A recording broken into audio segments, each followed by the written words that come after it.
Hi friends, అందరికీ నమస్కారం. Welcome to ఘన ఎంప్లాయ్ పెన్షన్ న్యూస్కు స్వాగతం. ఫ్రెండ్స్, ఈపీఎఫ్ఓ పెన్షనర్లకు గుడ్ న్యూస్. అధిక పెన్షన్ పునరుద్ధరణ ఎవరికి వర్తిస్తుందంటే ఆ వివరాలు ఏంటి వీడియోలో తెలుసుకుందాం. ఫ్రెండ్స్, వీడియోని ఎక్కడ స్కిప్ చేయకుండా చూడండి. మా వీడియో మీకు నచ్చినట్టయితే లైక్ చేయండి, షేర్ చేయండి, సబ్స్క్రైబ్ చేయండి. ఫ్రెండ్స్, ఇక వివరాల్లోకి అయితే వెళ్ళిపోదాం. ఉద్యోగులకు ఈపీఎఫ్ఓ నుంచి మరో శుభవార్త లభించింది. అధిక పెన్షన్ ఆప్షన్ పునరుద్ధరిస్తూ 12 ఏళ్ల తర్వాత కీలక నిర్ణయం తీసుకుంది. ఈపీఎఫ్ వేతన పరిమితితో సంబంధం లేకుండా అధిక పెన్షన్ కోసం కాంట్రిబ్యూషన్ చేసుకోవచ్చు. దీంతో హయ్యర్ పెన్షన్ అందుకోవచ్చు. అయితే ఈ ఆప్షన్ పీఎఫ్ ఖాతా ఉన్న ఉద్యోగులందరికీ వర్తించదు.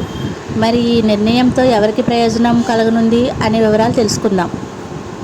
ఎంప్లాయీస్ ప్రావిడెంట్ ఫండ్ ఆర్గనైజేషన్ మరోసారి కీలక నిర్ణయం తీసుకుంది. ఉద్యోగులకు శుభవార్త చెప్పింది. అధిక పెన్షన్ ఆప్షన్ను పునరుద్ధరిస్తున్నట్లు ప్రకటించింది. పూర్తి బేసిక్పై ఆధారంగా ఎంప్లాయీస్ పెన్షన్ స్కీముకి కాంట్రిబ్యూట్ చేసేందుకు అవకాశం కల్పించిన పాత ఆప్షన్ మళ్లీ తీసుకొచ్చినట్లు టైమ్స్ ఆఫ్ ఇండియా నివేదిక తెలిపింది. దాదాపు 12 ఏళ్ల తర్వాత ప్రభుత్వం సంస్థ తీసుకున్న ఈ నిర్ణయాలతో ఉద్యోగులకు లబ్ధి చేకూరనుంది.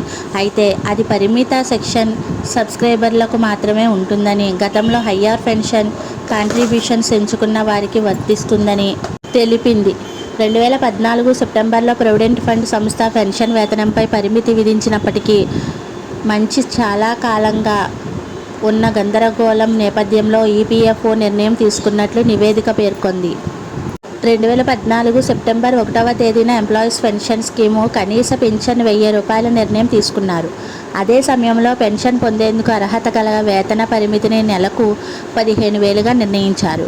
బేసిక్ శాలరీ ప్లస్ డిఏ కలిసి గరిష్టంగా 15,000 వరకు మాత్రమే ఈపీఎఫ్లో కాంట్రిబ్యూట్ చేసి పెన్షన్ పొందేందుకు అర్హత ఉంటుంది. దీంతో నెలవారీ గరిష్ట పెన్షన్ 7,500 మాత్రమే లభించనుంది. అలాగే కొత్తగా ఉద్యోగంలో చేరిన వారు బేసిక్ శాలరీ డిఏ ₹15,000 పైన ఉంటే వారు తమ పూర్తి బేసిక్పై ఆధారంగా పెన్షన్ పొందేందుకు అవకాశం ఉండదు. దీంతో వారు అధిక పెన్షన్ పొందలేకపోతున్నారు. గతంలోనే హయ్యర్ పెన్షన్ ఆప్షన్ వేతన పరిమితి విధించినప్పటికీ 2014 సెప్టెంబర్ 1కి ముందు తమ పూర్తి బేసిక్ వేతనాలు ప్లస్ డిఏ ఆధారంగా కాంట్రిబ్యూట్ చేసి అధిక పెన్షన్ పొందేందుకు ఆప్షన్ ఉండేది. సాధారణంగా ఈ ఆప్షన్ అనేది పబ్లిక్ సెక్టార్ కంపెనీల ఉద్యోగులు ఎంచుకునేవారు, అధిక మొత్తంలో కాంట్రిబ్యూట్ చేసేవారు. ఈ కారణంగా చాలామంది ఉద్యోగుల అధిక పెన్షన్ పొందారు. తమ బేసిక్ శాలరీలో దాదాపు సగం శాలరీ పెన్షన్గా అందుకున్నారు. అయితే 2014 సెప్టెంబర్ 1 నుంచి పెన్షన్ పొందే శాలరీ పరిమితిని 15,000గా నిర్ణయించడంతో హయ్యర్ కాంట్రిబ్యూషన్ ఆప్షన్ నిలిపివేశారు. దీంతో అప్పటికీ హయ్యర్ కాంట్రిబ్యూషన్ ఆప్షన్ ఎంచుకున్న ఉద్యోగుల్లో గందరగోళం నెలకొంది. ఇప్పటికీ clarity. Times of India report ప్రకారం ఉద్యోగులు తమ పూర్తి బేసిక్ శాలరీ డిఏ ఆధారంగా అధిక పెన్షన్ కోసం కాంట్రిబ్యూట్ చేసి గతంలో ఆప్షన్ పునరుద్ధరిస్తున్నట్లు కేంద్ర ప్రభుత్వం క్లారిటీ ఇచ్చింది. ఇది కొత్త బెనిఫిట్ కాదని, గతంలో ఉన్న ఆప్షన్ పునరుద్ధరిస్తున్నట్లు ప్రభుత్వం అధికారులను ఓటంకిస్తూ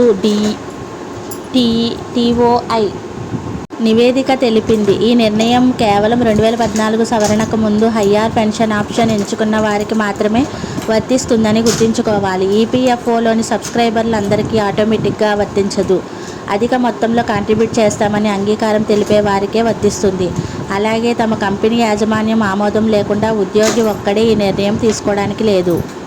ఈపీఎఫ్ఓ కొత్త ఆర్డర్తో ఎవరికి లాభం? గతంలోని ఆర్థిక పెన్షన్ ఆప్షన్ పునరుద్ధరణ అనేది అర్హులైన ఉద్యోగులకు మాత్రమే వర్తిస్తుంది. ఈపీఎఫ్లోని చాలా తక్కువ మందికి మాత్రమే వర్తిస్తుందని తెలుస్తుంది. గతంలో హయ్యర్ కాంట్రిబ్యూషన్ ఆప్షన్ ఎంచుకున్న వారికి వర్తిస్తుందని సమాచారం. 2014కి ముందు ఎంచుకొని ఆ తర్వాత ఆగిపోయిన వారు ఇప్పుడు మళ్లీ ఎంచుకునే అవకాశం ఇస్తున్నట్లు తెలుస్తుంది.